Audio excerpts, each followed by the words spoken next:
साल 1895 Herbert George Wales ने time travel पर एक नॉवल लिखी थी जिसका नाम था द टाइम मशीन। इस नॉवल में एक ऐसी मशीन की कल्पना की गई थी जिसमें बैठकर कोई भी इंसान अपनी सभी मेंटली एंड फिजिकली क्षमताओं के साथ फ्यूचर और पास्ट में ट्रेवल कर सकता है। हालांकि साइंटिस्टों का मानना है कि फ्यूचर में टाइम ट्रेवल किया जा सकता है लेकिन पास्ट में नहीं किया जा सकता। टाइम ट्रेवल दो टाइप के हो सकते हैं, एक है फ्यूचर में टाइम ट्रेवल करना और दूसरा है पास्ट में टाइम ट्रेवल करना।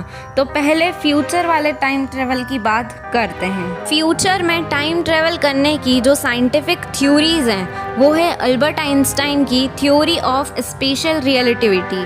टाइम डायलेशन का जो कॉन्सेप्ट है ये आइंस्टाइन ने ही दिया था और आइंस्टाइन से पहले आइजैक न्यूटन ने कहा था कि टाइम एक कांस्टेंट चीज है, चाहे आप धरती पर हो या आप मार्स पर हो या ब्लैक होल के पास हो। टाइम एक ऐसी चीज है जो हमेशा कांस्टेंट चलती रहेगी। लेकिन इसके बाद अल्बर्ट आइंस्टाइन ने बोला कि नहीं, टाइम कांस्टेंट नहीं होता है बल्कि टाइम तो एक नदी की तरह है। जैसे नदी में पानी बहता है, कभी वो पानी धीरे हो जाता है तो कभी उस पानी का बहाव तेज हो जाता है, ऐसे ही टाइम भी है, कभी वो धीरे हो जाता है तो कभी वो तेज हो जाता है। डिपेंड करता है स्पीड और ग्रेविटी पर। टाइम को स्पीड अप किया जा सकता है और स्लो किया जा सकता है। स्पीड अगर चेंज कर दी जाए और ग्रेविटेशनल फोर्स अगर चेंज कर दिया जाए,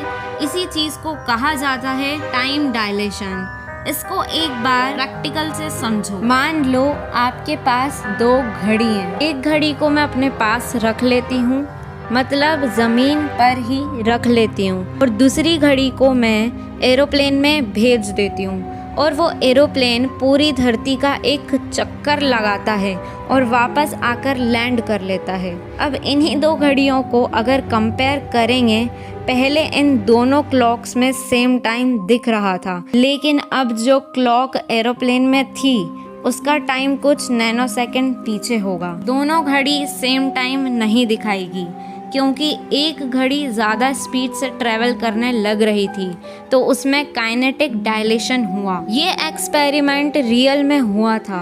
साल 1971 में एटॉमिक क्लॉक्स का इस्तेमाल किया गया था क्योंकि यहाँ पर टाइम को मेजर करना था और फिर देखा गया कि जो घड़ी एरोप्लेन में थी उसका टाइम पीछे था ज़मीन पर मौजूद घड़ी से। इसे कहा गया था हैफिल-कीटिंग एक्सपेरिमेंट और इसने आइंस्टाइन की थ्योरी ऑफ डायलेशन को प्रूव कर दिया था। अब इसका मतलब ये नहीं है कि टाइम स्लो होने लग रहा है उस घड़ी के लिए जो एरोप्लेन में मौजूद थी, बल्कि इसका मतलब ये है कि टाइम एक रिलेटिव चीज़ है। तो थ्योरेटिकली देखा जाए, अगर हम एक ऐसा रॉकेट बना सकें जो लाइट की स्पीड पर ट्रैवल करता हो और आप उस रॉकेट में बैठ जाओ और आप 10 साल तक स्पेस में रहो उसी रॉकेट में बैठकर जो स्पीड में ट्रैवल कर रहा हो, और फिर आप वापस धरती पर आओ तो धरती पर जो आपको समय दिखेगा वो 9000 साल बाद का होगा। तो अगर आप फ्यूचर में टाइम ट्रेवल करना चाहते हैं तो ये आज के दिन आप कर सकते हो। ये चीज़ साइंटिफिकली आज के दिन पॉसिबल है करना। बस प्रॉब्लम ये है कि कोई इतनी तेज स्पीड से ट्रेवल करने वाला एयरक्राफ्ट एग्जिस्ट नहीं करता। तो अब जानते हैं टाइम ट्रेवल की कुछ घटनाओं के बारे में। साल 2013 में न्यूयॉर्क की वॉल स्ट्रीट में एक ही नाम के आदमी की चर्चा थी। ये नाम था एंड्रू कार्लसन, जिसने $800 से शुरुआत करके 2 हफ्तों में ही स्टॉक मार्केट की ट्रेडिंग से करीब 24 अरब रुपयों की कमाई कर ली थी। शिकायत के बाद पुलिस ने एंड्रू को इनसाइड ट्रेडिंग के रूप में गिरफ्तार कर लिया। एंड्रू ने पुलिस को बताया कि वो जानता था कि कौन सा शेयर ऊपर जाएगा क्योंकि वो साल 2256 से आया है। पुलिस ने उसकी बात को सीरियसली नहीं लिया।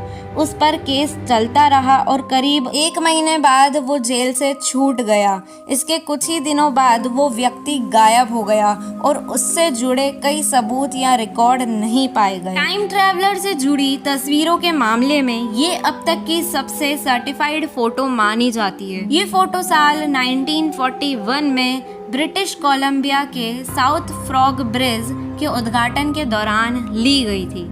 इस तस्वीर में एक पुरुष दिखाई दे रहा है जिसके कपड़े पहनने का अंदाज आसपास के खड़े लोगों से काफी अलग है। उसने ग्राफिक टी शर्ट और ब्लैक कलर का सनग्लासेस पहना है और साथ ही साथ उसके पास मॉडर्न DSLR कैमरे जैसी चीज भी है। और मैं बता दूं कि इन तीनों चीजों का आविष्कार तब तक नहीं हुआ था। इस तस्वीर की जांच भी की गई है। ये तस्वीर एकदम रियल है।